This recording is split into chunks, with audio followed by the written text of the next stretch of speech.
NCERT science class 7 अध्याय 9 का हम लोग अध्ययन करने जा रहे हैं। अध्याय 9 मिट्टी, जो कि क्लास 7 स्टूडेंट्स और सीटेट साइंस के लिए इम्पोर्टेंट है। हम लोग इसके मेन पॉइंट को, सारांश को पढ़ेंगे और पूरा चैप्टर को कवर कर लेंगे। अध्याय 9 मिट्टी। मिट्टी सबसे ऊपरी परत है जो पृथ्वी को ढकती है। मिट्टी क्या है? पृथ्वी की सबसे ऊपरी परत है जो पृथ्वी को ढकती है। यह चट्टान के कणों और ह्यूमस का मिश्रण है। मिट्टी क्या है? चट्टान के कणों और ह्यूमस का मिक्सचर है, मिश्रण है। धरती पर जीवन के लिए मिट्टी महत्वपूर्ण है। पृथ्वी पर जीवन के लिए मिट्टी बहुत ही महत्वपूर्ण है। मिट्टी का निर्माण। मिट्टी का निर्माण कैसे होता है? Formation of soil. मिट्टी का निर्माण कैसे होता है?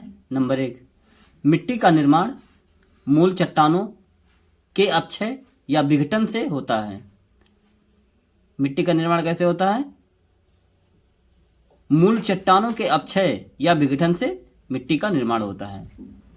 सेकंड, भौतिक अपक्षय। भौतिक एजेंटों जैसे पानी, बर्फ, हवा, सूरज आदि द्वारा चट्टानों का क्षरण है।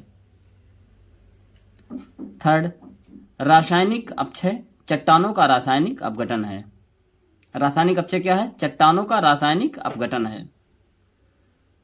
फोर्थ, जैविक अपक्षय। जैविक अपक्षय बैक्टीरिया और सूक्ष्मजीवों द्वारा मूल चट्टानों का अपघटन है। मृदा प्रोफाइल।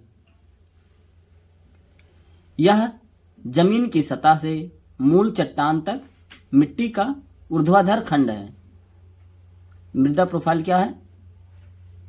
जमीन की सतह से मूल चट्टान तक मिट्टी का ऊर्ध्वाधर खंड है।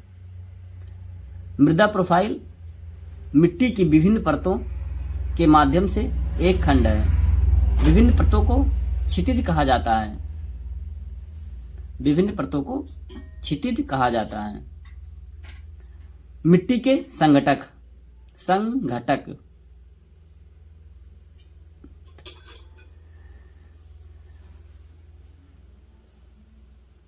मिट्टी में सजीव और निर्जीव दोनों तरह के पदार्थ होते हैं।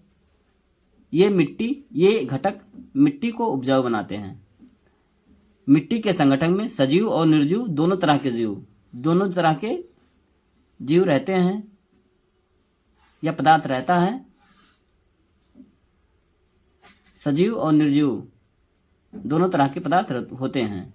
ये घटक मिट्टी को उपजाऊ बनाते हैं। ये क्या करते हैं? मिट्टी को उपजाऊ बनाते हैं। मिट्टी के प्रकार। मिट्टी विभिन्न प्रकार की होती है। चिकनी, दोमट और रेतीली। रेतीली मिट्टी। रेतीली मिट्टी कैसी होती है? इसमें 0.2 से 2 mm 2 मिलीमीटर व्यास वाले मिट्टी के कण होते हैं। मिट्टी के कण होते हैं। इसमें कुछ मिट्टी के साथ लगभग 60% रेत शामिल है।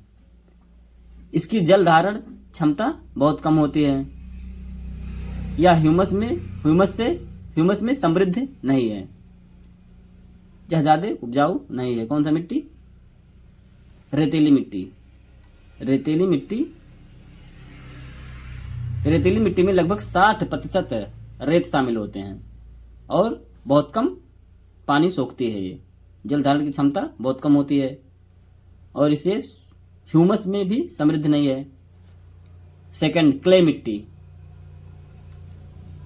इसमें 0.2 मिलीमीटर से कम व्यास वाले मिट्टी के कण होते हैं। क्ले मिट्टी में कितने व्यास वाले मिट्टी होते हैं? 0.2 मिलीमीटर से भी कम कण वाले मिट्टी के कण होते हैं।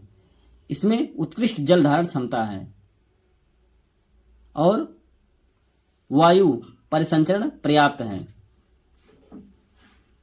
थर्ड, दोमट मिट्टी। इसमें रेत, मिट्टी और धरण का अच्छा मिश्रण होता है। इसमें रेत, मिट्टी और धरण का अच्छा मिश्रण होता है। इसकी जल धारण का अच्छा मिश्रण होता है। इसकी जल धारण क्षमता अच्छी होती है और वायु संचार पर्याप्त होता है। दोमट मिट्टी में जल धारण क्षमता भी अच्छा होता है और वायु संचार भी अच्छा होता है। विभिन्न प्रकार की मिट्टी में पानी की अंतःस्रावी दर अलग अलग होती हैं। अलग अलग मिट्टी के अंदर जो पानी को सोखने का दर अलग अलग होता है। अंतःस्रावी अंदर सोखने का अलग अलग होता है। यह रेतीली मिट्टी में सबसे अधिक और चिकनी मिट्टी में सबसे कम होता है। विभिन्न प्रकार की फसलों की खेती के लिए विभिन्न प्रकार की मिट्टी का उपयोग किया जाता है। अलग अलग विभिन्न प्रकार की फसल के लिए अलग अलग विभिन्न प्रकार के मिट्टी का भी उपयोग किया जाता है। मिट्टी और दोमट गेहूं, चना। दोमट मिट्टी में क्या होता है? गेहूं, चना और धान उगाने के लिए उपयुक्त है। यानी सबसे अच्छा मिट्टी गेहूं, चना और धान के लिए दोमट मिट्टी। कपास को बलुई दोमट मिट्टी में उगाया जाता है। कपास किस मिट्टी में उगाया जाता है? बलुई दोमट मिट्टी में उगाया जाता है। मिट्टी में पानी होता है जिसे मिट्टी की नमी कहा जाता है। मिट्टी के अंदर पानी होता है जिसे मिट्टी का नमी कहा जाता है। मिट्टी की जल धारण करने की क्षमता विभिन्न फसलों के लिए महत्वपूर्ण होती है। मिट्टी का उपयोग बर्तन, खिलौने और मूर्तियां बनाने के लिए किया जाता है। हम लोग अध्याय 9 का समरी का स्टडी कर लिए हैं, जिसमें पूरा 9 चैप्टर सॉइल कवर हो चुका है।